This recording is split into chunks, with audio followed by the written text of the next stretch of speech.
नमस्ते साथियों और प्यारे बच्चों। आर्या की पाठशाला में आप सबका स्वागत करती हूँ। और आज हम बात कर लेते हैं।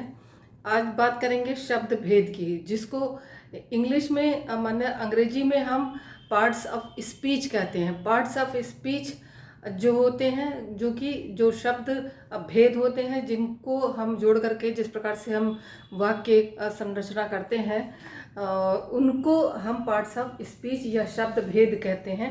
तो आज हम बात करेंगे शब्द भेद की। तो यहाँ पर परिभाषा जो दे रखी है हमने, ये परिभाषा दी हुई है जब हमें या किसी भी व्यक्ति को, कोई भी व्यक्ति, चाहे वो मैं हूँ या आप हूँ या जो भी हो, तो हमें यहाँ पर लिखने का तात्पर्य यही है कि हमें मतलब हम सारे लोगों को जिसको भी कोई भी बात कहनी होती है, तो वो अपनी बात को किस प्रकार से लोगों तक पहुँचाए, तो वहाँ पर किन किन शब्दों का किस प्रकार से प्रयोग होता है, कौन कौन से चिन्हों का प्रयोग किया जाता है।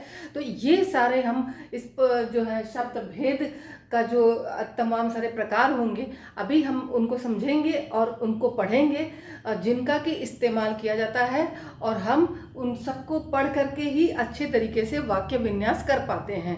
हमने आपको पहले ही आपको वाक्य विन्यास पढ़ा दिया है, लेकिन इसके पश्चात मैं ये जो आपको शब्द भेद बताऊंगी, उसके बाद वाक्य विन्यास एक बार फिर से आपको पुनरावृत्ति करवा दूंगी। अभी आप जो ये मैंने शब्द भेद लिख रखा है, शब्द भेद को समझ लीजिए। शब्द भेद जब हमें या किसी भी व्यक्ति को अपनी बात किसी और तक पहुंचाती है, औरों तक पहुंचानी होती है, तो हमें अपनी आवश्यकता अनुसार शब्दों का प्रयोग करना होता है। वे शब्द भेद होते हैं। आप समझ में आ गया होगा कि शब्द भेद क्या होते हैं। शब्द भेद जिन जिन शब्दों के द्वारा, जिन शब्दों के प्रयोग से हम अपनी बात दूसरों तक पहुंचाएं, वो शब्द भेद होते हैं। तो ये होते हैं 8 प्रकार के।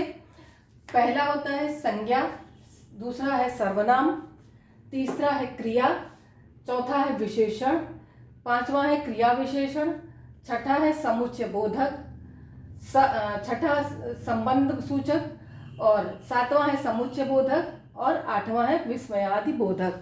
इनके विषय में हम आपको अलग अलग बताएंगे, क्योंकि ये सारे जो भेद दिए हुए, प्रकार दिए हुए हैं, ये इनके अंदर भी बहुत सारे अपने प्रकार होते हैं, जिनको कि आपको एक एक चीज़ को अच्छी तरीके से समझना होगा, और अच्छी तरीके से समझ करके ही आप अपने जो है वाक्य विन्यास अच्छी तरीके से कर पाएंगे।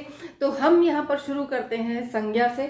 संज्ञा है पहली, क्योंकि संज्ञा किसी भी काम को करना, जैसे मैंने आपको कारक जब बताया था, तो उसमें आपको बताया था कि किसी भी काम को करने वाला या कोई भी ऑब्जेक्ट, जो भी जो काम कर रहा है, जो भी काम करने वाला या जिसको बताया, जिसके लिए ये कहा जा रहा है, जो भी है, तो वो संज्ञा होती है। काम करने वाला व्यक्ति एक संज्ञा होती है।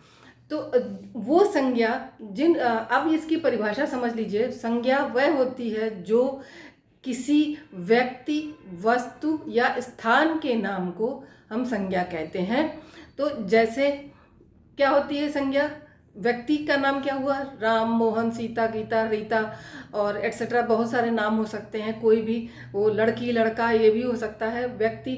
अब इसमें हम आगे जब पढ़ेंगे तो हम इन सब चीज़ों को भी आपको अच्छी तरीके से ये समझाते चलेंगे कि राम, सीता, गीता, रीता, माता, पिता, दादी, नानी और लड़का, लड़की, ये सब व्यक्तिवाचक हो गए, और व्यक्ति का नाम हो गया। और स्थान का नाम जब होगा, कानपुर, लखनऊ, दिल्ली, कोरिया, भारत, और इस तरीके के ये सारे हो गए, आपके स्थान के नाम हो गए। वस्तु, कुर्सी हो गई, मेज हो गई, बेड, चारपाई हो गई, अलमारी हो गई, भवन हो गया, और पेड़ पौधे हो गए।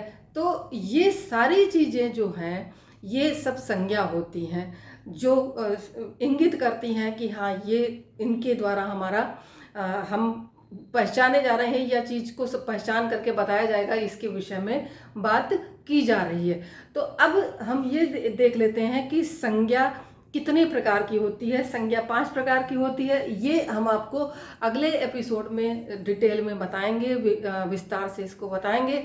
तो अभी आप इसको इस तरीके से समझ लें कि संज्ञा क्या होती है। संज्ञा के विषय में आपको मैंने बता दिया।